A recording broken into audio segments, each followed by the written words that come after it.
Every tourist city in France charges a nightly tourist tax. But there's a ceiling. By federal law, no city can charge more than €4.90, not even at the most expensive hotel in town. 9 of the 10 cities in this video respect that ceiling. 1 doesn't. And the reason has nothing to do with luxury. 10 cities, what each one actually costs, and which one breaks the rule. Paris is the exception that opens this video, so let's get straight to it. A palace hotel room here carries almost €16 a night in tourist tax alone, more than 3 times the ceiling every other city in this video respects. That's not Paris City Hall charging more. It's a surcharge covering the entire Île-de-France region, created in 2024 to fund the expansion of Greater Paris public transit, stacked on top of the normal tax. You pay it in any city across the region, not just downtown. Past that detail, Paris delivers what it promises. The Eiffel Tower, the Louvre, Montmartre. The Louvre charges €32 for visitors from outside the European Union. And the walk-in line without a reservation regularly runs past an hour between April and October. Booking a timed entry online fixes that without costing extra. For where to stay, 2 neighborhoods handle a first trip well. Le Marais is central and walkable, running €150 to €300 a night. Saint-Germain-des-Prés is more elegant and pricier, near the Orsay Museum. What to avoid here? Missing that the tax you're paying in Paris isn't the normal French tax, it's that tax plus the regional surcharge. If the hotel doesn't spell that out at booking, the shock only shows up when the bill closes. Lyon is proof that the €4.90 ceiling is real. The Lyon Metropole publishes the table itself. €4.90 in tax, plus a 10% local add-on, closing at €5.39 a night in a palace. No hidden surcharge, just exactly what the law allows, plus a small fraction any city is free to vote in. The city itself earns the visit through the traboules, hidden passageways between buildings that silk weavers used centuries ago to carry fabric without getting it wet in the rain.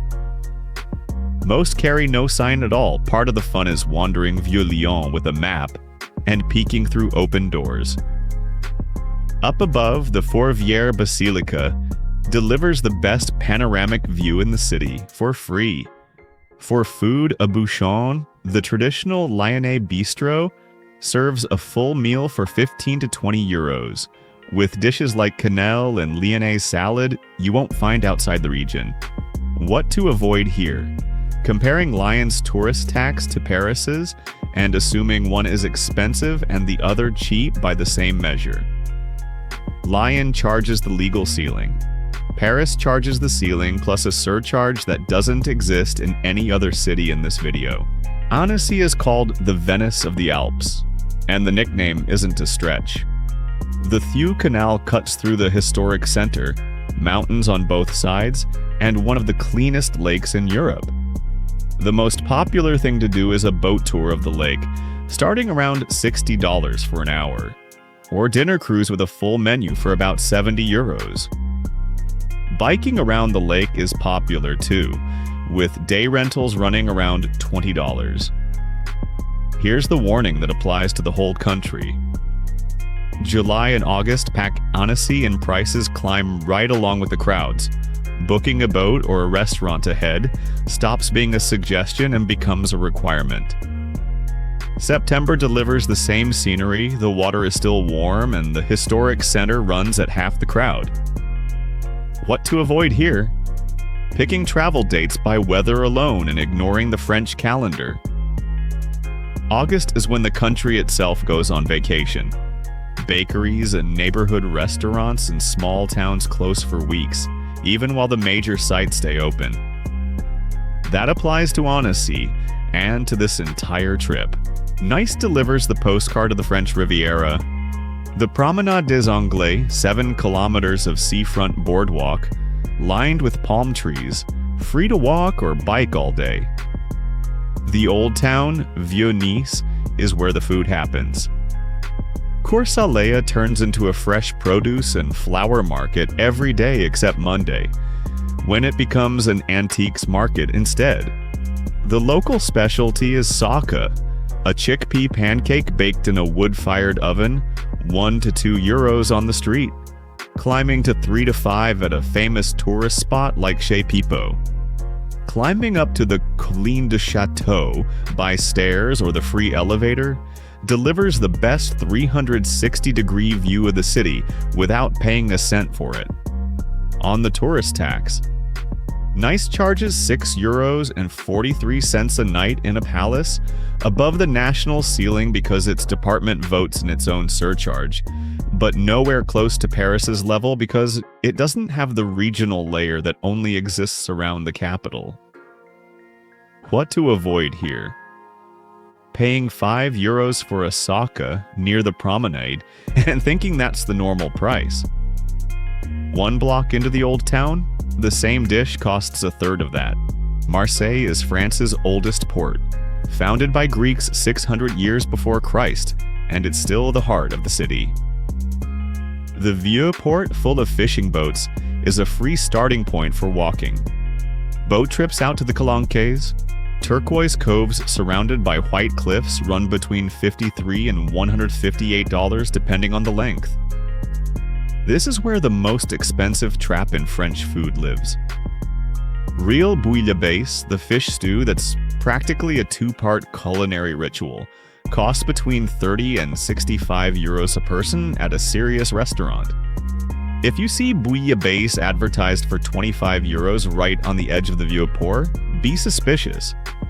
That's almost always frozen cod in a watery broth, sold to passing tourists, not the real dish. For where to stay, Vieux Port, Prado, and Castellani are the safest areas and the ones most used by first-time visitors. It's worth avoiding Noailles and Belsoms at night. The real risk in the city is your pocket, not violence. The crowded market and St. Charles Station are where theft happens most. What to avoid here? The 25 euro bouillabaisse on the edge of the port. If the price looks too good for the most labor-intensive dish in Marseille cooking, it's because it isn't the real dish.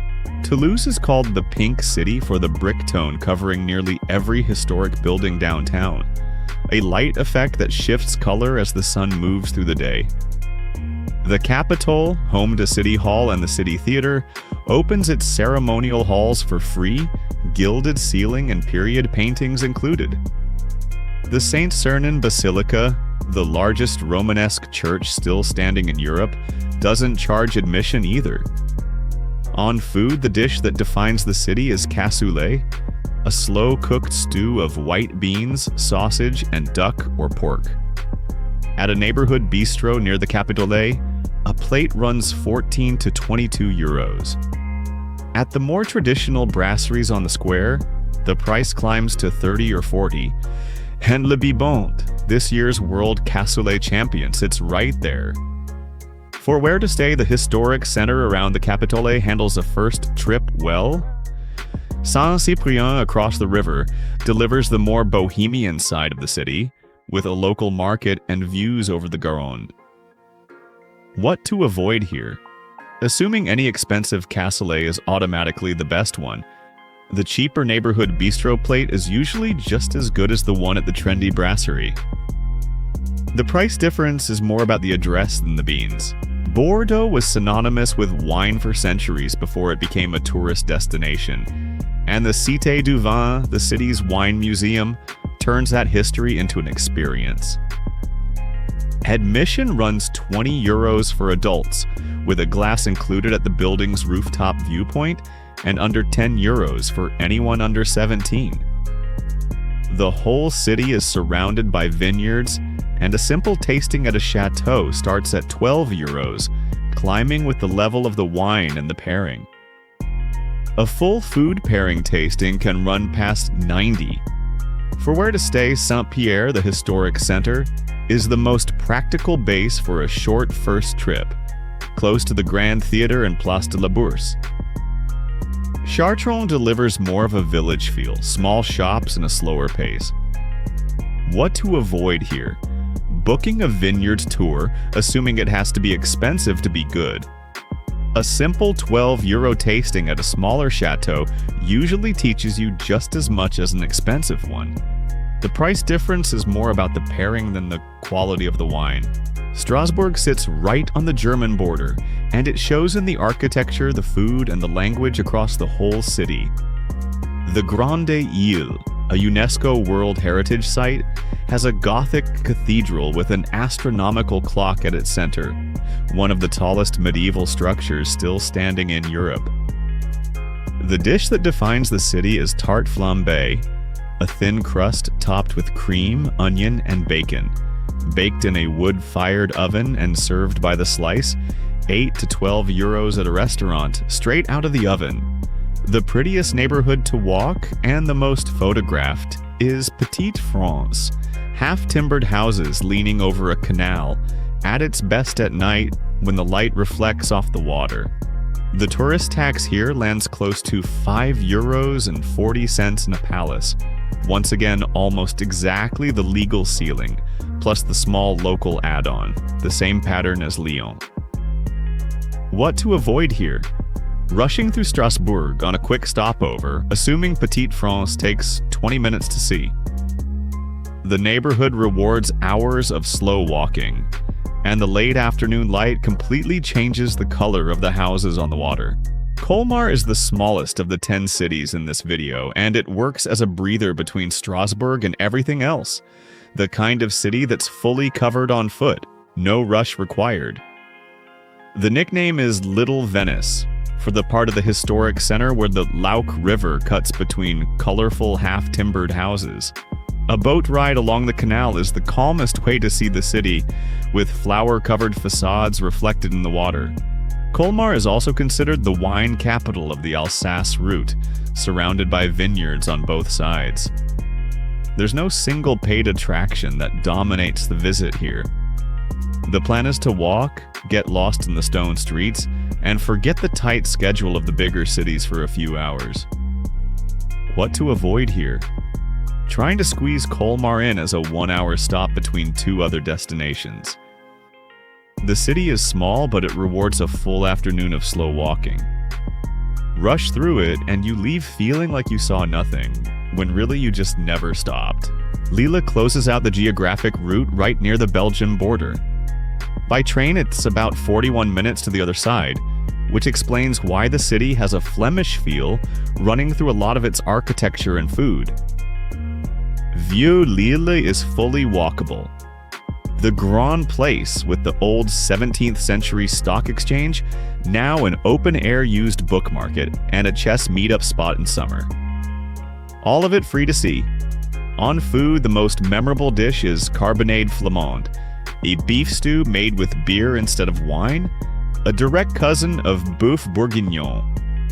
At a simple bistro, it runs 10 to 20 euros. At a more elaborate spot, 20 to 30. What to avoid here? Overlooking that Lille works as a base for a day trip into Belgium. If a free day opens up in the schedule, the border is less than an hour away by train, worth more than repeating a second museum day in Lille itself. The second shock in this video isn't a tax, it's a train ticket. The same Paris to Nice route can cost 10 euros or 140, depending on exactly one thing, when you buy it. The budget operator, owned by the French National Rail Group, sells that route starting at 10 euros. The flexible fare, bought the day of travel on the traditional high-speed train, runs past 140, more than 10 times the price, on the same seat at the same speed. Here's the practical rule. High-speed train tickets in France go on sale up to 4 months before travel, 7 months for some routes departing Paris. Buying the moment the window opens locks in the lowest price. Buying last-minute locks in the highest, no exceptions. A discount card sold by the operator itself knocks 30% off even a last-minute purchase, and pays for itself on the very first round trip. What to avoid here? Waiting to buy train tickets between cities until after landing in France. The price gap isn't subtle, it's the difference between one dinner and a week's food budget. 10 cities, and the same question behind every one of them. Are you paying the legal ceiling or the exception? 9 cities, from Lyon to Colmar, respect the same limit French law imposes on any city hall in the country: €4.90 a night, maximum, even at the most expensive hotel in town. Only Paris breaks from that, and not because it's fancier. It's a regional surcharge created 2 years ago that funds public transit, and most hotels don't even spell it out clearly at booking. Add the train to that. Buying early or buying late changes the price tenfold, on the same route, on the same day of the week. And remember the calendar. If the trip lands in August, the whole country slows down, and small towns turn into a string of closed bakeries and family restaurants, even while the major sites keep running normally. None of this is hidden. It's in the law published by the French government itself, on every city's website, on the train operator's own website. It's just never gathered in one place a tourist would think to look before booking the trip.